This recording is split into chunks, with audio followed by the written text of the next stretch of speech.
So I'm the CEO and co-founder of Xahive. We're a cybersecurity company. We're originally from Ottawa, Canada. My journey began actually in Sri Lanka. I was born in Sri Lanka. I'm not sure if you're aware, but Sri Lanka underwent a pretty nasty civil war. So similar to almost your story, Gabby, my family had to leave Sri Lanka, and we finally ended up in Canada. But my father was a political refugee because he was a diplomat and a politician, so we had to come over. We left everything behind, and it was just us, and we came over. So I was educated in Ottawa for both my primary and secondary school, and of course I went to Carleton. I don't have a tech background. I actually did political science, international relations, and then I went into and did my master's in law, so at Carleton as well.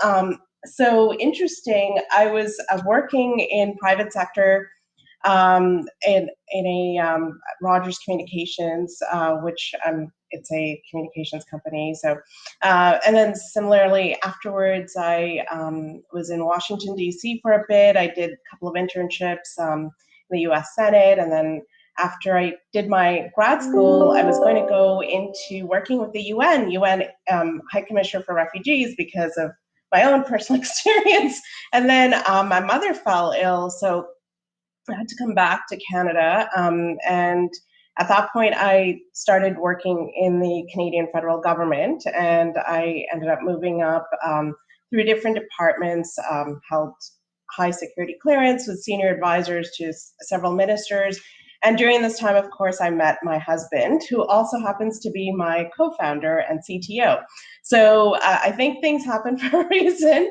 And while we were working in the government, our information was compromised on 3 different occasions. So we decided to pull our skill sets together, leave our government jobs, and start our startup. So when we first started our startup, I focus obviously on the governance, regulatory, and market development side of things. And David, my husband, who also happens to be a son of religious refugees, actually. So it's neat how we kind of got together in that sense.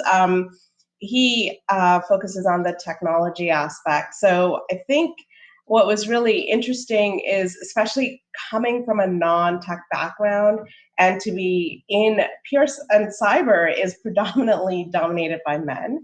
And it's interesting whenever I go for any sort of workshops or sessions, or if I'm at a trade show or at a booth, I've been always asked, is your boss here? Or they would go to my employees that I'm with and say, oh, so you were the boss, and they start automatically speaking to them because they're either Caucasian male or women, but they just cannot fathom the fact that a woman of color could be, the owner and co-founder, and they're like, oh, wow, okay.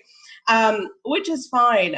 But I think that kind of was the impetus for me to ensure that I did really well. So we really focus on our thought leadership as well. So we had the opportunity to actually speak at the World Economic Forum, be on a panel discussing the importance of cybersecurity. I also had the opportunity to represent Canada at the G20 Youth Summit, and again, representing Canada for this on the cybersecurity panel.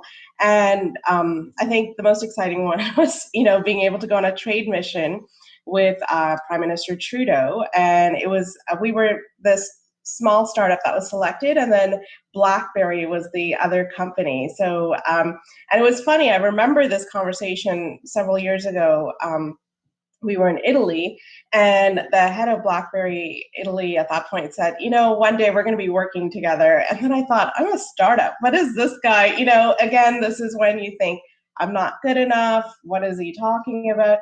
But lo and behold, we are partnered with BlackBerry globally now as well. We are now also partnered with Red Hat, which is formerly known as Linux. And finally, our biggest accomplishment so far is partnering with IBM globally. So these are all just starting off. So we're super excited about these opportunities. but I'm really excited to be on this panel and hear from all these wonderful experts and women, and thank you all for joining.